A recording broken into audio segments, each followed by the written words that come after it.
What's on your profile? Okay, I'll share first.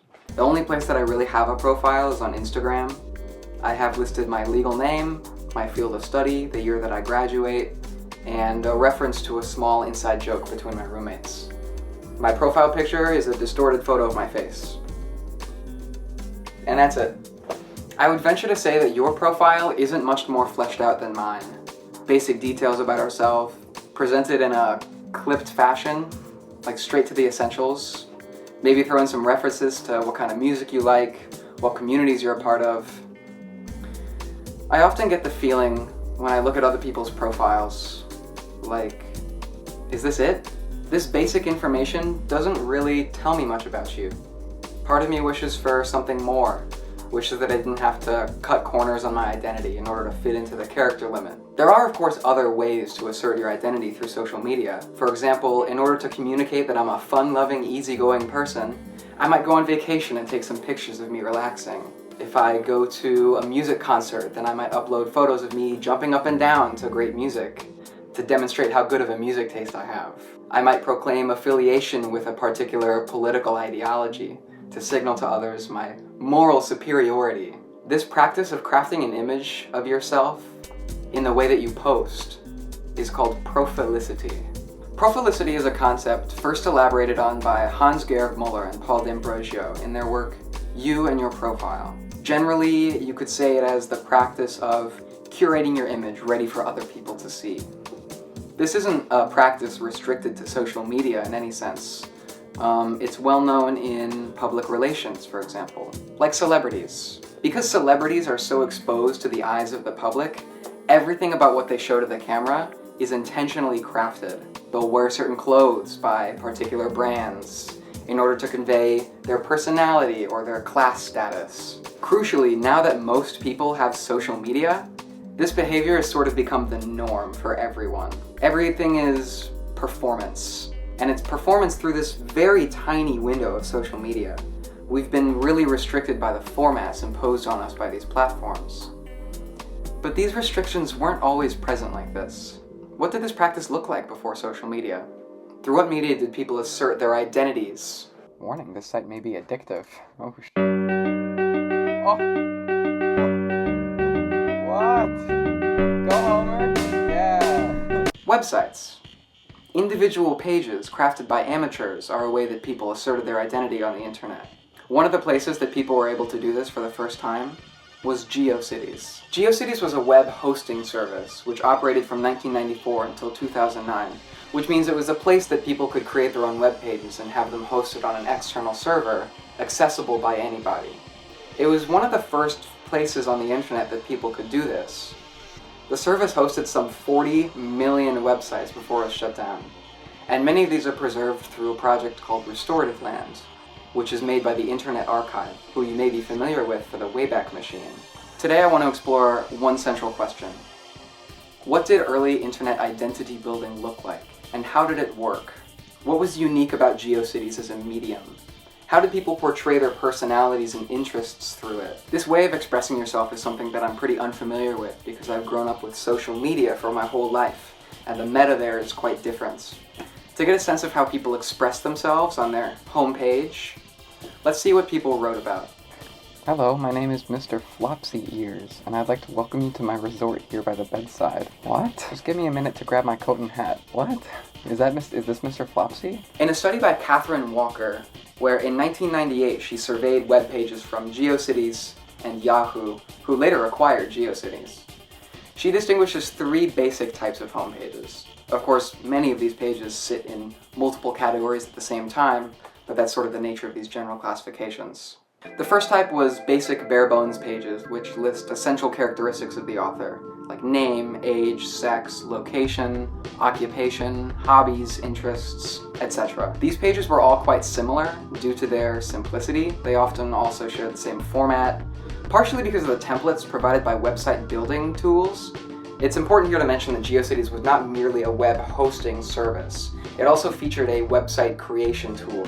You could throw together a website without knowing a lick of HTML. It sort of democratized the process for many people.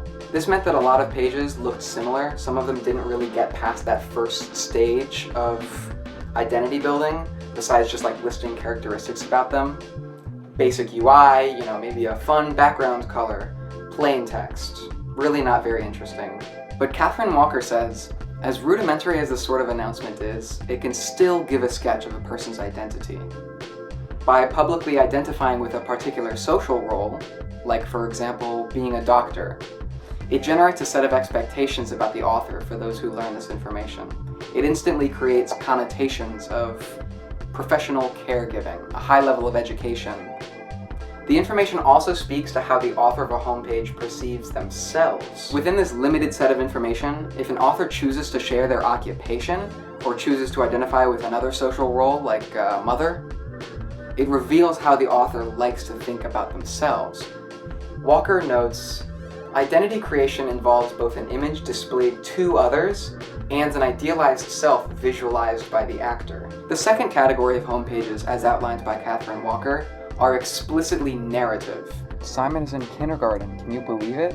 It just seems like it was yesterday I was in surgery when Nikki was having the C-section. What? 2006. This is freaky. I don't know if I should be reading this. You'll often come across what are essentially people's diaries, entire life stories written out for strangers to see.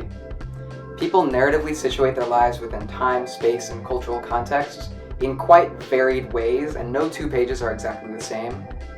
The way that people do this can tell us a lot about them. What do they focus on when they're telling their life story? What forces do they consider? How do they fit within a larger cultural context? What part of their cultural upbringing do they include in the information that they give to you? And the third type of homepage was often centered around a hobby or an interest. Hobbies and interests communicate identity in a similar fashion to the social roles that I just mentioned. By identifying with a particular thing you like, you're communicating some inkling of what kind of person you are. I'm the type of person who likes Street Fighter, or I'm the sort of person who listens to Bach, whatever connotations come with that. In a way, you're also calling out to people who share your interests. This probably sounds kind of familiar. This kind of thing is still common on today's social media, but on GeoCities it wasn't as condensed or like strictly formatted. People devote entire pages to fandom. You have entered Kevin's place. There's so much Kevin. It's all Kevin. It's just all Kevin. I'm watching you. Kevin is the site's guardian. Oh, Backstreet Boys. Oh, it's all Kevin. Oh, check out this little doodad. Fandom still has many of these qualities, but today on social media it's often used more as a badge than it is a sacrifice of identity. You're not dedicating your entire active presentation on the internet to this thing you really like. This was different on GeoCities. There you can find web pages devoted to fandom which make absolutely no reference to any author, serving purely as a place to relate, to validate an interest. As I was exploring these categories on GeoCities, I found myself most disturbed by the second type, the explicitly narrative type, the one that contains long, winding stories about a person telling their own tale. They're kind of haunting in a way. Seeing people's life stories laid out bare like this, only accessible through the archive, it feels like I shouldn't be here. It kind of feels like grave robbing. I feel like a ghost wandering through storied abandoned halls. It's almost unnatural. Maybe supernatural.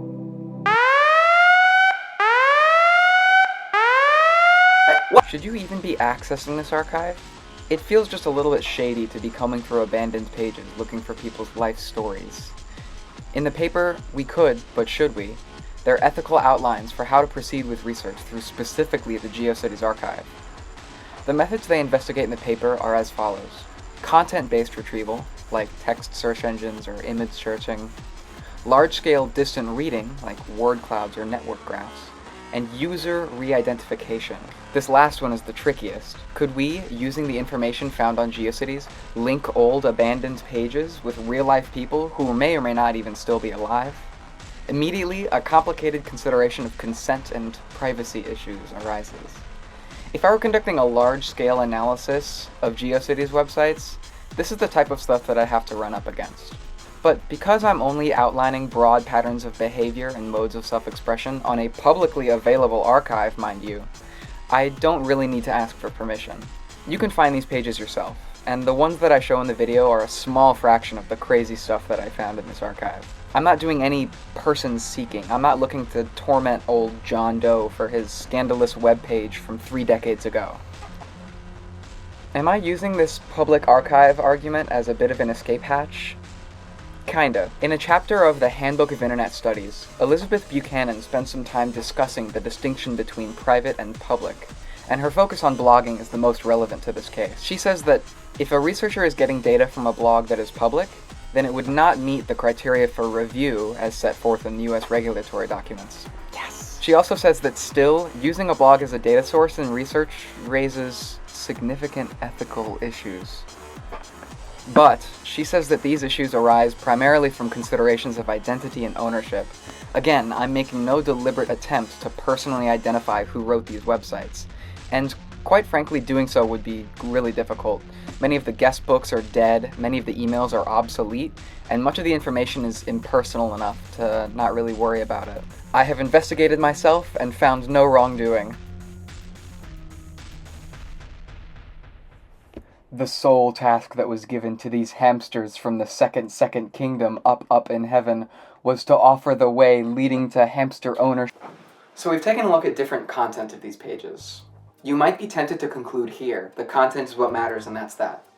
Clearly the identity building capabilities were quite shallow, limited simply to the content you had to offer on an individual basis. But that isn't the full story. What made GeoCities in particular special was that it has sort of a spatial dimension to it, called neighborhoods. When you created a web page, you were required to choose an address in a city. Literally, each city was distinct in its topical focus, its area of interest, if you will. Hollywood was for entertainment, or Silicon Valley was for technology and engineering. If a city ran out of addresses, they would spill over into suburbs, which often shared some themes of the original, but tended to be more general and diverse places. Because of this, there's a correlation between where a website is located in GeoCities and what's on it, both in terms of literal content and also design choices. Oh my god, this design is crazy.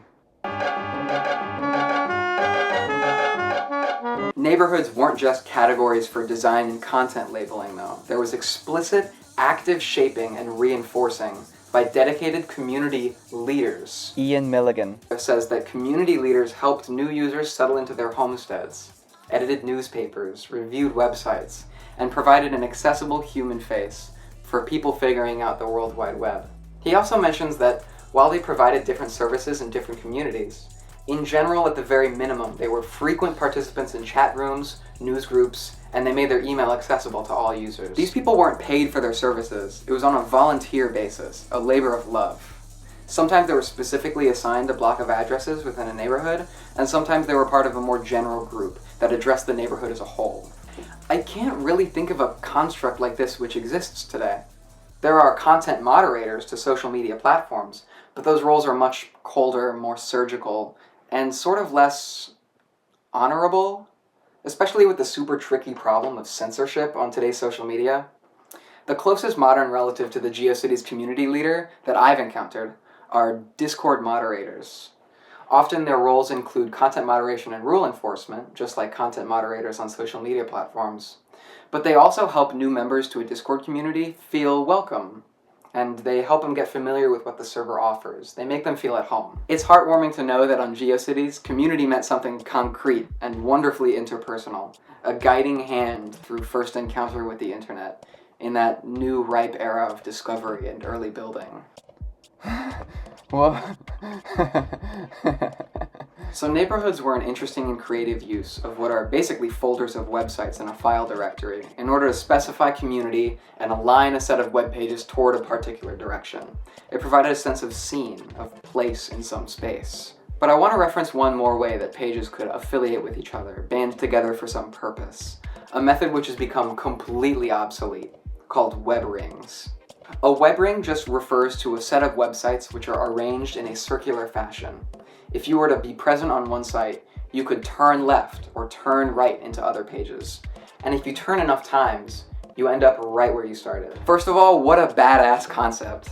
This is like internet community at its rawest, each ring manually and deliberately created to serve some purpose, to band together. It's like punk somehow. But beyond being the basis for forming community, it also served a concrete utility. Search engines didn't exist at the time. There was no Google. If you wanted to find a link, you had to either know it or find it on someone else's page. So web rings were used as a method of browsing. They were handcrafted alternate pathways across seemingly vast distances. They were shortcuts through cyberspace. You can see how much this would be a useful construct before search engines. If you want something like this page, here's a set of connections to other similar pages. A more comprehensive interpage assembly of information. A correlation to streamline the process of surfing. You can also pretty easily see how search engines rendered them completely obsolete. Once you had the ability to scrape millions of pages for precisely what you're looking for, this utilitarian interlinking of pages for ease of access became completely unnecessary. I'll also mention that the study where I'm pulling this description of web rings from was made in 2009 on the topic of did web rings die? Based on data about when web rings were last updated, they boldly declare, no, web rings are still growing. Take that source how you will. Unfortunately, almost all of the web rings on GeoCities are utterly defunct now. You can't view them through the archive and get a sense of where these pages were connected, because the website on which they depended was bought by Yahoo and basically completely gutted. By the time Yahoo developed their own viable alternative, some sort of their version of the concept, it was too little too late, and search engines were in full swing. Yo, look at this design. Oh, I wonder what these images are supposed to be. I love the way that they're moving though. Please click on the pic to enter. Oh. So we've explored some of the ways that people express themselves through their own individual web pages and through correlation with a community. This is one aspect of Profilicity, deliberately curating your image in order to appear a certain way. But this GeoCities version of Profilicity didn't really seem as sinister or surface level as the base concept sounds. Many of these web pages instead come across more like earnest attempts at communication, at purposeful and genuine relation. This is partly because many web pages didn't even consider whether or not a stranger may be visiting, or if they did, they didn't care about it. If you know me, you know me. But one of the central pieces of Profilicity involves taking into account how your page will be perceived. Not just by your friends, but also your boss, your mom, complete strangers. Everyone can see your page. In Muller's words, the general peer is watching. This aspect of Profilicity hinges on the participation of the viewer in a general collective interpretation of you. Today, this shaping of what you see based on how other people see the same thing, it's sort of assumed. It's the default mode of operation. It's an inescapable part of social media. Like the comment section. When you watch a TikTok video, checking the comments to see what other people are saying is a significant part of the consumption experience. If the comments are all hype, you interpret the TikTok as a hype experience.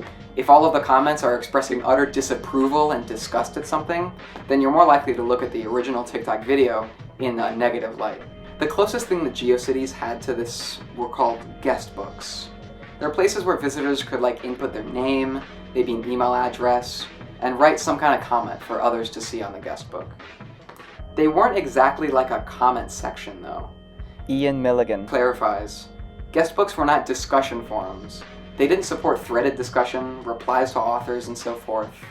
If you wanted to discuss like that, that was what email was for. It's the reason why you left the email in the response form. But guest books were important in evaluating a page, especially when paired right next to a visitor counter. Walker says that guest books functioned as a testament to popularity and a confirmation that others regard the created page and the identity that it represents as worthy. She also notes their participatory aspect. Because guest books usually asked you for your email address, leaving a message on one might lead to a response, not only from the guest book's owner, but also from others reading the guest book. As such, she says, the audience may potentially receive a greater reward from filling in a guest book than from just sending a private email message. Guest books are a form of role support. They also explicitly reinforced community. Some guest books served partially as a survey, asking readers to comment about their favorite music or their favorite animal. On more niche or specific websites, they might hone in a little bit, What's your favorite Ernest Hemingway book? What's your favorite song by Prince? So these guest books would also serve a purpose of community reinforcement through collective acknowledgement of shared experience. Yo, check out the wood paneling. Nice motorcycle. What's up, Scott? I'm going to step back a little bit now to the conceptual side again. Let's talk about Profilicity some more, because guest books hint at a really important part of it. The concept of Profilicity depends on an idea called second-order observation. This is a term coined by Nicholas Luhmann. Hans-Georg Müller, interpreting Luhmann, defines it by saying, one operates in the form of second-order observation as soon as one does not directly observe something, but observes it as it is observed by someone else. This means that Profilicity can be stated as the practice of, before you post, considering how your post might generally be received. In a way, you become your own observer. In modern social media, Müller points out that this practice is more than just a suggestion, it's actually a condition of participation. This sort of meta about self-observing and self-monitoring what you put out, anticipating how other people will react, it's a pervasive, inescapable part of how social media works. On GeoCities, though, guest books were pretty much the only feedback you could ever derive in anticipation of general opinion from, aside from direct emails. Even then, the majority of guest books received entries slowly enough so that each one could be interpreted on an individual basis. Each comment personally read and considered by the website creator. Nothing like today's YouTube comment section. Because public opinion didn't form this sort of amorphous mass that we know today, and was rather interpreted on an individual basis, there was no need to predict how the mass of people would react. You just made what you wanted, and people reacted however. The webpage comes first, and everything else comes after. This means that this phenomenon of second-order observation hadn't been fully realized in the time of GeoCities. It was sort of in its infancy. The fact of the matter is true. Your website can theoretically reach any stranger. Anyone could be watching at any moment. But back then it just didn't matter as much. Milligan says that as a communication system, guest books come in at just short of public. This sort of leads us to the inkling that maybe Profilicity as a practice wasn't yet in full swing. You didn't have to painstakingly tailor your image towards some grand end to ensure that your visitors saw in a particular way. Instead, you mostly just created and consumed at face value. But clearly, you might say, clearly there was some very deliberate identity crafting at play here. On an internet where everyone is watching, some amount of self-crafting is necessary for the internet to even exist. This is why I venture to say that GeoCities existed in a state of proto-profilicity. Many of the features which lock us into this second-order observation pit were very newly developed, half-realized and immature. The tides of mass opinions weren't yet in full flow. Rather, identity crafting happened largely from a place of genuine curiosity, earnest community building, and a strange sense of generosity. I got the impression browsing a lot of these pages that a homepage is sort of like a gift to a stranger in a way. Because of this, being a part of early website building on GeoCities was a scene of sorts, a movement, a collective first reach into the void. Not knowing how it would change or what would stick, exploration over judgment. What is this background? There's a cool dragon. Yeah, that's what I'm talking about. It's not hard to get the sense that these times are long gone. We lost the magic somewhere along the way. Maybe this is just nostalgia for a bygone era, yearning for something which probably wasn't as idealistic as I make it seem. But I still get the feeling that our windows today are much narrower somehow. As the natural consequences of second-order observation have come into full swing, unabashed Profilicity has become the dominant identity-building technology. Every post must be tailored. Everything is a performance. Because all we have are stages. Stages with norms, with strict formats. I want you to come away from this feeling just a little bit sad. Like we lost something. What we had before may not be as glamorous as I make it sound, but it did offer a breadth, a diversity of expression that doesn't really exist in the same way. A wide set of infinite possible futures for the internet, which have since been consolidated into tight, uncomfortable corridors. If you feel this way, you're not the only one, and I have good news for you. Today, people have recreated a version of GeoCities called NeoCities, where you can build your own website and fill it with whatever you want. If you browse NeoCities for a bit, you're likely to find the previous sentiment echoed. You get the sense that much of its user base is creating websites for themselves out of a want to take back their identity from large social media platforms. GeoCities feels defiant in some way. They even have web rings. It's a heartwarming place to browse. It's one of my favorite things to do in my pastime. It fills me with hope somehow. They're an attempt to reclaim a lost diversity of expression, a lost personality, a dimension of self-expression that colored the old internet. Rather than straining at the bounds of the tight boxes, they escape into blank space to try to build something new and different. I don't know if GeoCities members have succeeded in escaping the gravity of social media, but I'm cheering them on. Thank you for watching.